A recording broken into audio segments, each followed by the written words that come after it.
भरकटला गेला. विचार त्या ठिकाणी तरुणांच्या मनात आले. ज्या देशामध्ये सगळ्यात जास्त आत्महत्या जर कुठल्या घडल्या असतील तर या महाराष्ट्रामध्ये युवकांच्या घडलेल्या आहेत, शेतकऱ्यांच्या मुलांच्या घडलेल्या आहेत. हे सुद्धा तुम्ही आम्ही विसरून चालणार नाही. आणि म्हणून अशा लोकांना आपण या ठिकाणी मतदान करणार आहोत का?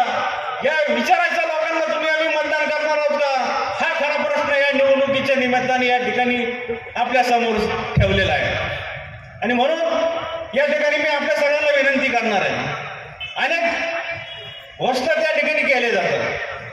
भाजपच्या सरकारने अनेक घोषणा केल्या, महायुतीच्या सरकारने घोषणा केल्या. मला तर आता ते मोदी आणि शहा या ठिकाणी जर महाराष्ट्रात आले तर मला धाक वाटतो.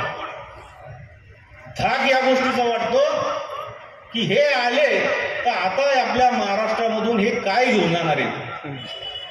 हे घेऊन यायला येतात महाराष्ट्रातून, यांचं द्यायला काहीच येत नाही. महाराष्ट्रात आले वेदांता फॉस्कॉन सारखी कंपनी की जे 30-35 हजार मुलांना त्या ठिकाणी नोकरी देऊ शकत होती, गुजरातला घेऊन गेले. फूड IT पार्क गुजरातला घेऊन गेले.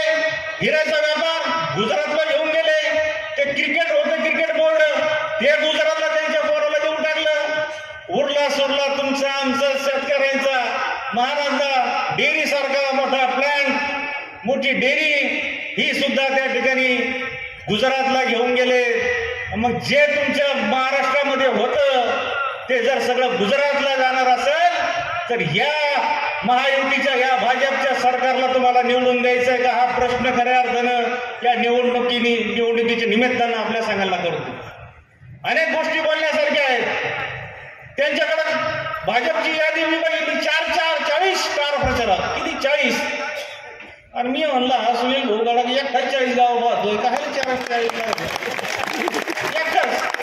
माझ्या गाडीत माणूस नाही पिये सोडून. मला अनेक जण म्हणले अहो भाऊ तुम्ही बरोबरच्या गाडी मग 10-20 गाड्याचं ताप आहे, तुमच्या गाड्यात दोघं घेत तुम्ही. अरे म्हणलं माझं कामच तसं आहे बाबा, ज्या हम खडे होते वैसे लाईन सुरू होती. अरे वा, मला गरज नाही. कुठल्या गावात गेलो मी, कुठल्या वस्तीवरती गेलो, हजारो तरुण मुलं त्या ठिकाणी जमा होतात, कामाला सुरुवात होते. हे काम आपण या ठिकाणी केलेलं आहे. आपल्याला माहीत असेल की आपण अनेक गोष्टीमध्ये या गावामध्ये सुरक्षितता, अनेक वेळा या सोनाई गावाची बाजारपेठ ही उद्ध्वस्त झाली पाहिजे, जातीय रंग त्याच्या चिडला पाहिजे, भांडणं झाले पाहिजे, वाद झाले पाहिजे, पिस्तुलांच्या गोळ्या वारल्या पाहिजेत. अशा प्रकारचं वातावरण अनेक वेळा या सोनाईमध्ये आणि या परिसरामध्ये करण्याचा प्रयत्न झाला. जातीवाद करण्याचा प्रयत्न झाला.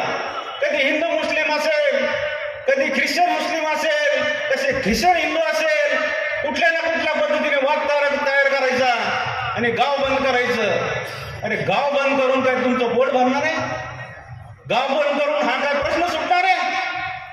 आणि गाव बंदांनी जर या ठिकाणी हे प्रश्न सुटत असतील तर आपण महिनाभर गाव बंद ठेवू, चालेल? सुटतील प्रश्न.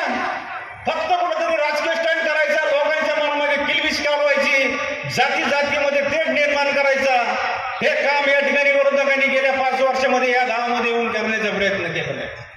हे सुज्ञ गाव आहे, आदरणीय गडाख साहेबांच्या विचारावरती चालणारं गाव आहे. हे कुणाच्या भूलथापीला बळी पडणारं गाव नाही. आणि म्हणून ही बाजारपेठ इथली सुरक्षता ही आमची पहिली गॅरंटी आहे. ही आमची पहिली गॅरंटी आहे. तिथं काय होणार नाही. तिथला कोणता माईका कलाल जरी या महाराष्ट्रातून या सोनाईत आल्याने सांगितलं की बाजारपेठ बंद करा, बंद होणार नाही उद्यापासून. मित्रांनो, बंद करू नका. ठोस कारण असल्याशिवाय बाजारपेठ बंद करू नका. अनेक गोष्टी बोलण्यासारख्या आहेत. आमच्या माता भगिनी या ठिकाणी मोठ्या प्रमाणात या ठिकाणी आलेल्या आहेत. त्यांना मी या ठिकाणी सांगू इच्छितो की या भाजपच्या सरकारने तुमची फसवणूक केलेली आहे. तुम्ही म्हणता चायला भाऊ नीट तर आहेत ना, मला मग मिळाले 1,500 रुपये हे म्हणते फसवणूक केली.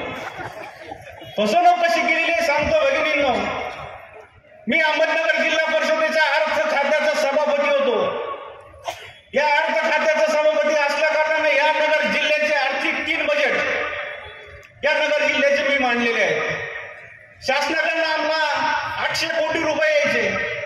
800 कोटीचं बजेट मला दर आर्थिक वर्षामध्ये मांडावं लागायचं आणि त्या बजेटमध्ये प्रत्येक डिपार्टमेंटला मला पैसे द्यावे लागायचे. मग ते कृषी असेल, पशुसंवर्धन असेल, शिक्षण असेल, आरोग्य असेल, बांधकाम असेल, महिला बालकल्याण असेल, आम्ही ते बजेट वाटून द्यायचो आणि मग तिथून पुढे त्याला जनरल बोर्डामध्ये परवानगी घ्यायचो आणि मग वर्षभर ते पैसे खाली ग्रामपंचायतीला सामान्य जनतेपर्यंत द्यायचे. जिल्हा परिषद ही मिनी मंत्रालय असते मित्रांनो. हीच जी परिस्थिती जी खाली असते हीच वरच्या मंत्रालयात असते. मग आपल्या महाराष्ट्राचा